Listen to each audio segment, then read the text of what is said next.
अगड़ा वेझो ज़मीन जे मालिकी तां सियाल बिरादरी जे ॿिनि धुरनि में झेड़ो, लठियूं, कुहाड़ियूं ऐं फायरिंग सबबि 5 ॼणा ज़ख़्मी।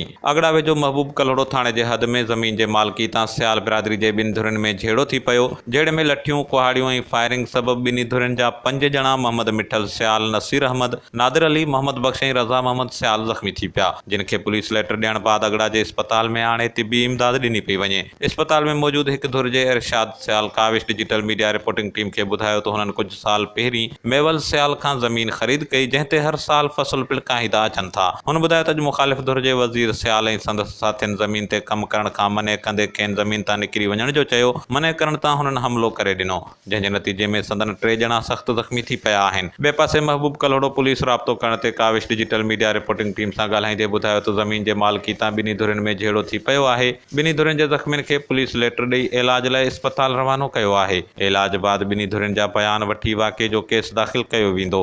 ग़ुलाम रसूल कलोड़ो, Kaavish digital media reporting team, अगड़ा।